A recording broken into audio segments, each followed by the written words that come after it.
बिस्मिल्लाहिर्रहमानिर्रहीम अल्हम्दुलिल्लाहि वस्सलातु वस्सलामु अला मन ला नबिय्य बाद अम्मा बाद अऊज़ु बिल्लाहि स्समीइल अलीम मिनश शैतानिर रजीम मिन हम्ज़िही व नफ़्ख़िही व नफ़सिही बिस्मिल्लाहिर्रहमानिर्रहीम।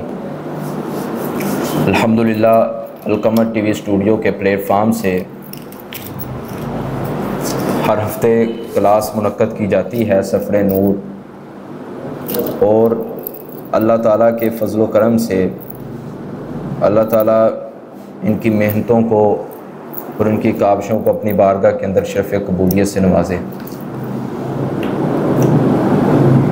कि जिस तरह आप अहबाब जानते हैं कि हमने पिछली क्लास के अंदर वज़ू की फ़जीलत के हवाले से बात की थी कि वज़ू की क्या फ़जीलत है और कुरान व हदीस में वज़ू की क्या अहमियत बयान की गई है। आज अल्हम्दुलिल्लाह हम इस मौजू पर गुफ्तगू करेंगे कि रसूल मुकर्रम सल्लल्लाहु अलैहि वसल्लम की ज़िंदगी के अंदर रसूल मुकर्रम ने किस तरह वज़ू का तरीक़ा फरमाया है। बहुत से तरीक़े निकले हैं, मगर हम उस तरीक़े पर बात करेंगे जो प्यारे पैगम्बर इमामुना फ़िद दुनिया व इमामुना फ़िल जन्ना रहबर मुस्तफ़ा सल्लल्लाहु अलैहि वसल्लम का तरीक़ाकार है। और सहाबा इकराम ने आपके तरीक़े को देखा, अपनी अमली ज़िंदगी के अंदर अपनाया और उम्मत तक पैगाम पहुँचाया। सबसे पहले तो अल्लाह जुल जलाल कुरान मजीद के अंदर फरमाते हैं कि ऐ ईमान वालो, जब तुम नमाज के लिए खड़े हुआ करो, या अय्युहल्लज़ीना आमनू इज़ा कुमतुम इलस्सलाति फ़ग़सिलू वुजूहकुम व अयदियकुम इलल मराफ़िक़। जब नमाज के लिए तुम खड़े हुआ करो तो सबसे पहले अपने चेहरों को धो, उसके बाद अपने हाथों को कोहनियों तक दो, उसके बाद सर का मसा करो, उसके बाद अपने पाँव को इलल काबैनी कहाँ तक दो, के टखनों तक दो। अब ये जो दलील कुरान ने हमें पेश किया है, ये वज़ू का तरीक़ा, ये कुरान ने बयान तो कर दिया है, मगर क्या इन चार अज़ा को धोने से क्या हमारा वज़ू मुकम्मल हो जाता है या नहीं हो जाता? बिल्कुल वज़ू नहीं होता, क्योंकि अगर चार ही अज़ा को धोना मकसूद होता जो कुरान ने बयान किया है, तो रसूल मुकर्रम जिसके सीने अथर पर रब ने कुरान उतारा है, उन्होंने इस आयत को किस तरह समझा है, हमने इस बात की तरफ देखना है। उन्होंने इस आयत को किस तरह समझा, उन्होंने अपने अमली तरीके से बतलाया कि इसमें वज़ू के तरीके में कुल्ली भी शामिल है, नाक में पानी चढ़ाना और फिर झाड़ना ये भी शामिल है। और इसी तरह रसूल मुकर्रम सल्लल्लाहु अलैहि वसल्लम ने फरमाया कि कहाँ तक मसा करना है और पाँव को किस तरह धोना है, कहाँ से इब्तिदा करनी है। ये सारा तरीका सहाबा इकराम ने आपकी अमली ज़िंदगी से सीखा और अमली ज़िंदगी में अपनाने की कोशिश भी की और अवामुन नास को पहुँचाया। सबसे पहले सहीहुल बुखारी के अंदर रसूल मुकर्रम सल्लल्लाहु अलैहि वसल्लम का फरमान रोशन चाँद की तरह वाज़ेह है। रसूल मुकर्रम सल्लम के सहाबी हज़रत अबू हुरैरा रज़ी अल्लाह ताला अन्हु बयान करते हैं, रसूल मुकर्रम जब वज़ू का इरादा फरमाते, यानी जब आप वज़ू शुरू करते तो आप क्या कहते हैं? बिस्मिल्लाह बिस्मिल्लाह। अब कुछ लोग अर्रहमान अर्रहीम का अज़ाफ़ा भी करते हैं, ये बिल्कुल दुरुस्त नहीं है। बिस्मिल्लाह सिर्फ लफ्ज़ रसूल मुकर्रम सल्लम ने अपनी 63 साल ज़िंदगी के अंदर खुद किया है, सहाबा को सिखाया है, सहाबा की तरबियत की है कि जब आपने वज़ू शुरू करना है तो बिस्मिल्लाह के सिवा कोई अल्फाज, कोई दुआया कलिमात आप नहीं पढ़ सकते। वो चाहे जितने मर्जी मोतबर दुआया कलिमात हों, उसमें जिस कदर अल्लाह की हमद बयान हो रही हो, रसूल मुकर्रम की तारीफ़ात की जा रही हो, मगर नहीं पढ़ सकते क्योंकि तरीक़ा मुस्तफ़ा नहीं है। इसलिए रसूल मुकर्रम सबसे पहले क्या करते? बिस्मिल्लाह पढ़ते। उसके बाद रसूल मुकर्रम सल्लल्लाहु अलैहि वसल्लम फ़ग़सलहुमा यदैहि, नबी अलैहिस्सलातु वस्सलाम अपने दोनों हाथों को धोते थे। अब तरीका आप जान लीजिए दोनों हाथों को धोने का, कि अगर आप मस्जिद के अंदर वज़ू करते हैं, वो जो आम तौर पर जो टूटियाँ लगी होती हैं, उसके नीचे आपने हाथ अपना रख लेना और रखकर 3 मरतबा अपने हाथ को धोना है। यह भी तरीका मुस्तफ़ा से मिलता है। और एक तरीका यह भी है कि आपने पानी उससे लिया और बाएं हाथ पर बहाया, फिर इस तरह आपने कर लिया, 3 मरतबा आपने यह तरीका कर लिया। यह भी तरीका मुस्तफ़ा से मिलता है। उसके बाद रसूल मुकर्रम सल्लल्लाहु अलैहि वसल्लम क्या किया करते थे? सुम्मा तमज़्मज़ा, फिर नबी अलैहिस्सलातु वस्सलाम कुल्ली किया करते थे। सुम्मा तमज़्मज़ा, नबी अलैहिस्सलातु वस्सलाम कुल्ली किया करते थे। वस्तनशका, अब कुल्ली का भी एक तरीका यह है कि दाएं हाथ से आपने कुल्ली करनी है, बाएं से आप नहीं कर सकते। और इसी तरह वस्तनशका, नाक में पानी चढ़ाना है। अब बाज़ अहबाब क्या करते हैं, बाज़ अहबाब दाएं हाथ से पानी लेकर नाक में इस तरह कर लेते हैं। वो नाक रसूल मुकर्रम सल्लल्लाहु अलैहि वसल्लम की जो शरीयत है वो हमें ये बतलाती है कि जो पानी है वो नाक की जो हड्डी है यहाँ तक पहुँचना चाहिए, ज़रूरी है। मगर रसूल मुकर्रम सल्लल्लाहु अलैहि वसल्लम ने फरमाया अगर इंसान ने रोज़ा रखा हुआ है तो फिर वो यहाँ तक पानी नहीं पहुँचा सकता, उसके लिए रुख्सत दी गई है और उसको ये नहीं करना चाहिए। जो बंदा रोज़ेदार है वो यहाँ तक पानी नहीं पहुँचाएगा, मगर जो रोज़ेदार नहीं है उसको ज़रूरी है कि जब वज़ू करे और जब नाक में पानी चढ़ाने का वक़्त आए तो हड्डी तक चढ़ाए, हड्डी तक लेके जाए। और इसी तरह वस्तन शका वस्तन सारा, नाक में पानी चढ़ा लिया फिर बाएं के साथ अपने नाक को झाड़ना है। झाड़ने का तरीका भी देख लीजिए कि आपने पहले दाएं हाथ से नाक में पानी चढ़ाया और उसके बाद आपने बाएं के साथ अपने नाक को सूंघा। फिर ये जो चीची वाली उंगली है कि जिसको अरबी के अंदर खिंसर कहा जाता है, इस उंगली के साथ आपने अपने नाक को अच्छी तरह साफ कर लेना है। अब एक मसला और भी पैदा होता है, ये भी जानना बहुत ज़रूरी है, क्या अब 3 मरतबा चुल्लू भरना ज़रूरी है या एक चुल्लू के साथ जो कुल्ली है या नाक में पानी चढ़ाया जाएगा किफ़ायत कर जाएगा या नहीं कर जाएगा?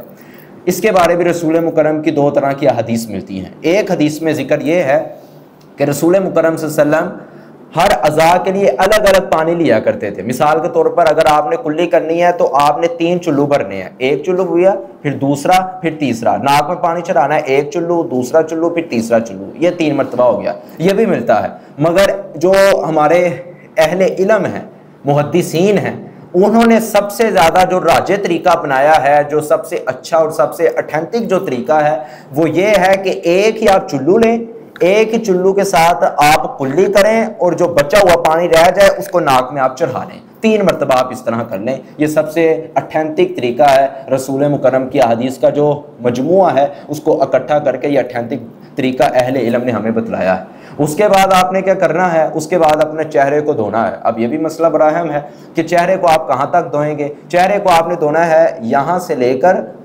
आपने ये जो कान की ये जो बनी हुई है यहाँ तक आपने लेकर, और ये जो ठोडी है यहाँ तक आपने अपने चेहरे को धोना है 3 मरतबा। और उसके बाद अब आ गया दाढ़ी। जिन अहबाब की दाढ़ी है वो दाढ़ी का खलाल किस तरह करेंगे, मुख्तलिफ तरीके अवामुन नास ने निकाले हुए हैं। वो क्या करते हैं, वो जो टूटी है टूटी के नीचे अपनी दाढ़ी रख लेते हैं और इस तरह करते हैं। ये तरीका मुस्तफ़ा से नहीं मिलता। मुस्तफ़ा के सहाबी हज़रत अबू हुरैरा, हज़रत उस्मान बिन अफ़्फ़ान, जिन्होंने पैगंबर का तरीका सहाबा को बतलाया है, वो ये है कि जब आपने चेहरा धोना है साथ ही आप अपनी दाढ़ी का खलाल कर लें, साथ ही अपनी दाढ़ी का खलाल कर लें। ये नहीं है कि 3 मरतबा चेहरा धो लिया अब अलहदा से आपने अपनी दाढ़ी को टूटी के नीचे किया, उसको धोया। ये बिल्कुल तरीका मुस्तफ़ा का नहीं है। तरीका मुस्तफ़ा ये है कि आपने जब एक चुल्लू के साथ अपने चेहरे पे डालना है चुल्लू पानी का, जब आपने चेहरा धोना है साथ ही आप अपनी दाढ़ी का खलाल कर सकते हैं। 3 मरतबा आपका वज़ू हो जाएगा, आपका जो चेहरे का अज़ा है वो आपकी किफ़ायत कर जाएगा। और उसके बाद रसूल मुकर्रम सल्लल्लाहु अलैहि वसल्लम, हज़रत उस्मान बिन अफ़्फ़ान फरमाते हैं, रसूल मुकर्रम सल्लल्लाहु अलैहि वसल्लम अपने दाएं हाथ को धोते थे। कहाँ तक? इलल मिरफ़क़, कहाँ तक? कोहनियों तक धोया करते थे, कोहनियों तक। अब ये भी एक बड़ी अहम बात है, समझने वाली है।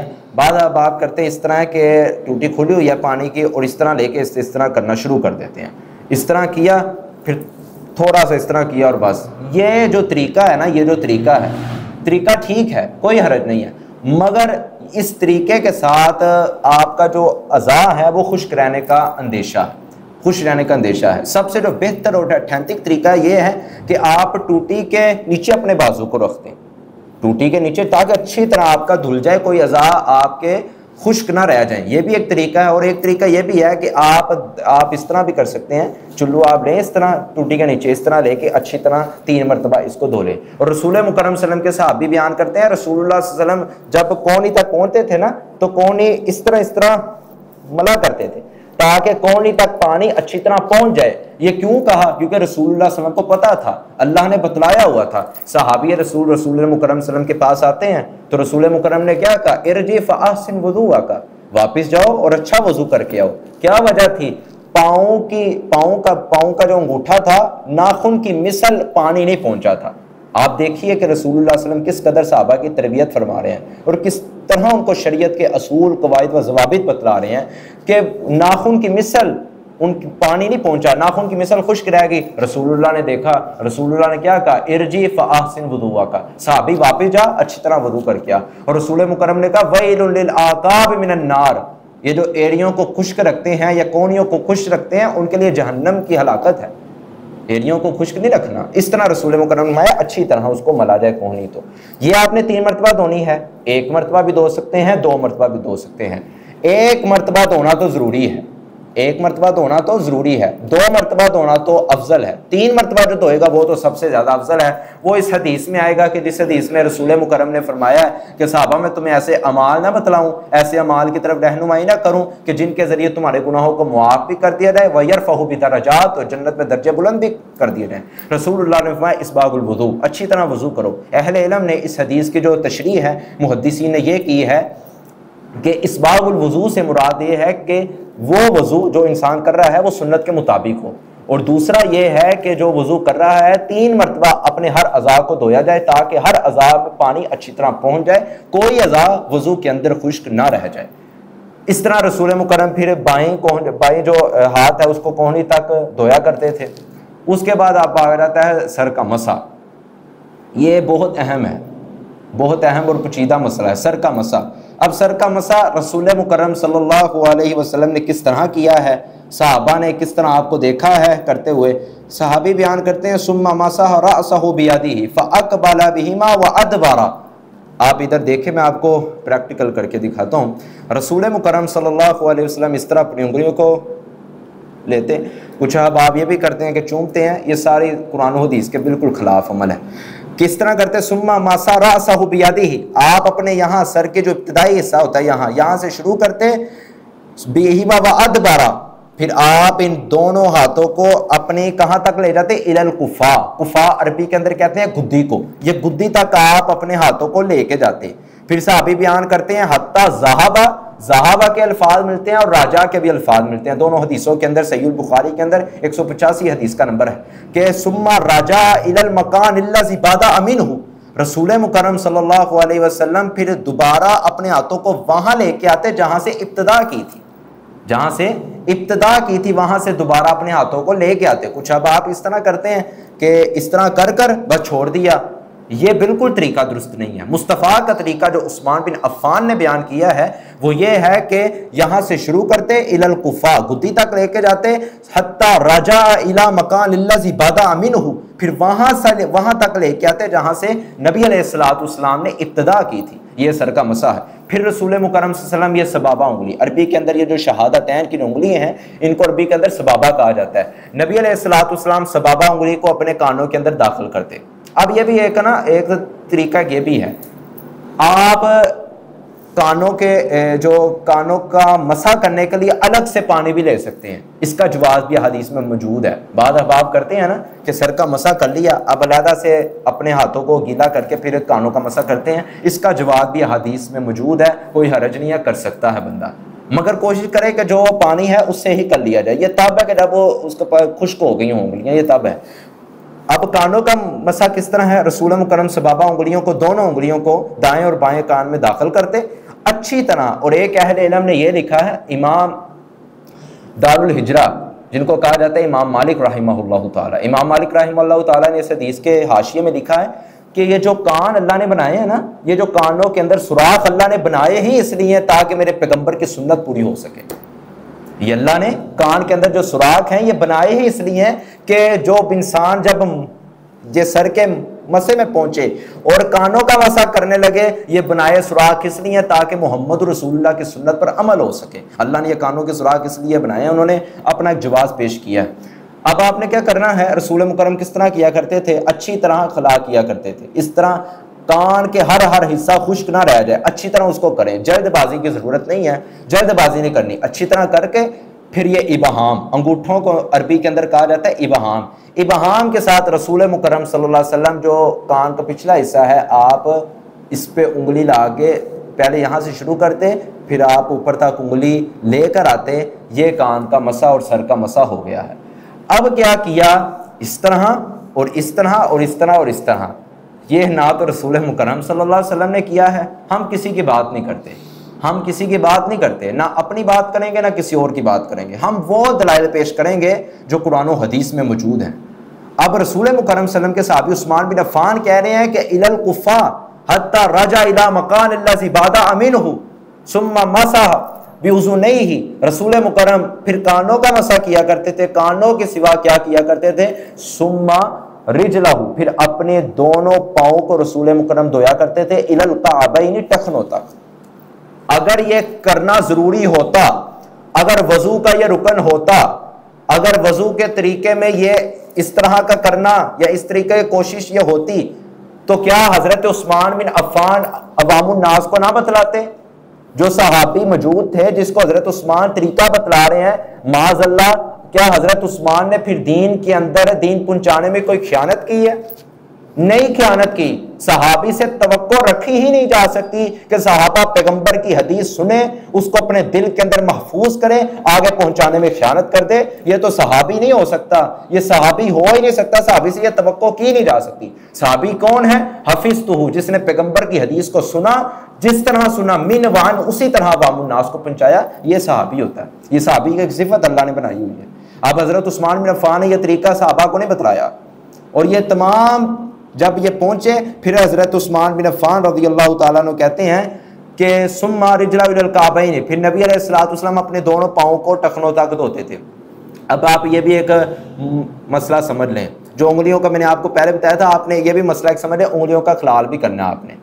ये जो हमारे हिस्से बने हुए हैं, इसके अंदर आपने उंगलियां फेरनी है ताकि इसमें भी पानी चला जाए और खुश्क ना रह जाए। उसके बाद जो काबैन है, टखनों का जो मामला है, रसूल मुकर्रम सल्लल्लाहु अलैहि वसल्लम की जो मैंने आपको हदीस बयान की है कि टखनों तक भी पानी पहुंचना चाहिए। अब एक मसला ये भी आता है कि ये जो खिंसर उंगली है, खिंसर उंगली के साथ आपने अपने जो अंगूठे के अंदर या खिंसर बिनसर वुस्ता सबाबा बहाम, ये जो उंगलियों के नाम हैं, इनके अंदर आपने ये उंगली पहुंचानी है, दाखिल करनी है, ताकि आप उंगलियों का भी खलाल कर लें, ताकि जो अंदर हिस्सा है वो भी खुश्क ना रह जाए। ये रसूल मुकर्रम का तरीका था।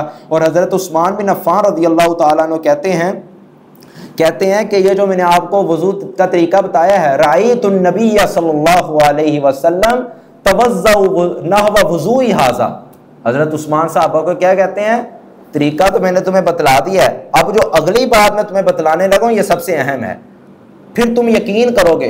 वो क्या बतलाई? रायतुन नबिय्य सल्लल्लाहु अलैहि वसल्लम तवज़्ज़ा नहव वज़ूइ हाज़ा, जिस तरह मैंने वजू किया है इसी तरह मैंने पैगंबर को मिनवान वजू करते हुए देखा। हजरत उस्मान ने इसी तरह नबी अलैहिस्सलाम को वजू करते हुए देखा। फिर हजरत उस्मान कहते हैं मन तवज़्ज़ा नहव वज़ूइ हाज़ा, जो मैंने आपको वजू का तरीका बताया है, जो मैंने पैगंबर से सीखा है मस्जिद कुबा के अंदर, या रसूल मुकर्रम ने किसी जगह मुझे सिखलाया है, हाज़ा सुम्मा सल्ला रकअतैनि हत्ता ला युहद्दिसु नफ्सहु गुफिर लहु मा तक़द्दम मिन ज़ंबिही, कि जिसने इस तरीके से वजू किया उसके बाद शहादतैन के अल्फाज कहे, अशहदु अल्ला इलाहा इल्लल्लाहु वहदहु ला शरीका लहु व अशहदु अन्ना मुहम्मदन अब्दुहु व रसूलुहु, फुतिहत लहु अबवाबुस समा, जन्नत के 8 दरवाजे भी खोल दिए जाएंगे। सुम्मा सल्ला रकअतैनि ला युहद्दिसु नफ्सहु गुफिर लहु मा तक़द्दम मिन ज़ंबी, फिर बंदा मस्जिद के अंदर आके 2 रखते पड़ता है, और ऐसी रखते पड़ता है ला युहद्दिसु, के अपने अंदर कोई बात नहीं करता, यानी कोई खेल कोई काम मशगूल नहीं होता।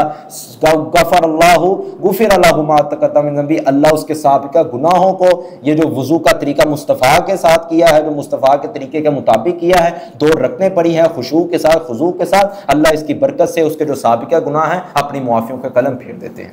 अब आप देखिए किस तरह रसूल मुकर्रम सल्लम के तरीके के मुताबिक अगर वज़ू किया जाए तो अल्लाह की तरफ से एक अनायत भी आती है और रहमत के असबाब भी पैदा हो जाते हैं, रहमत के असबाब भी पैदा हो जाते हैं। अब एक और मसला, एक आखिरी मसला बयान करके इजाज़त चाहूँगा। रसूल मुकर्रम सल्लल्लाहु अलैहि वसल्लम, अगर सर्दियों का मौसम है, अब आपने वज़ू करना है, जराबों पर मसा होगा या नहीं होगा, ये भी एक बड़ा है। जराबों पर मसा भी रसूल मुकर्रम से साबित है। अब जो हमारे अहबाब हैं वो क्या करते हैं, वो जो भारी जो मोटे होते हैं ना चमड़े के मोजे, उन्होंने उसका जवाब तो निकाला, उन्होंने कहा चमड़े का मोटा मोजा होना चाहिए, उस पर रसूल मुकर्रम ने क्या किया, मसा किया, जराबों पर मसा नहीं किया। जराबों पर मसा नहीं किया। हम दलील उनको देंगे अहदीस से, अपनी बात नहीं करते, हम अहदीस से उनको दलील देंगे। एक रसूल मुकरम अबू दाऊद के अंदर हदीस नंबर 161 हदीस का नंबर है, मुगीरा बिन शोबा जलीलुल कदर साहबी रसूल मुकरम सल्लल्लाहु अलैहि वसल्लम के हैं। वो बयान करते हैं कि रसूल मुकरम सल्लल्लाहु अलैहि वसल्लम तवज़्ज़अ नबी सल्लल्लाहु अलैहि वसल्लम व मसहा अलल जौरबैन, नबी अलैहिस्सलाम ने वज़ू किया और वज़ू के अंदर जब पाँव को धोने की बारी आई, आपने क्या पहनी थी? जराबें पहनी थी। वमसहा अलल जौरबैन, नबी अलैहिस्सलाम ने जराबों पर मसा किया। अबू दाऊद की रिवायत है, हदीस का नंबर 161 है और सही सनद के साथ रिवायत बयान की गई है, कोई इसमें ज़ईफ नहीं है, कोई ज़ोहफ नहीं पाया जाता। और इसी तरह 9 सहाबा, अब आपने एक बात सुनी होगी जो इजमा होता है, जिस बात पर इजमा हो जाए ना, जिस बात पर इजमा हो जाए, जो इजमा की खिलाफ वर्जी करता है समझो उसने कुरान और हदीस की खिलाफ वर्जी की है, क्योंकि इजमा अहले इल्म की एक जमात करती है इजमा।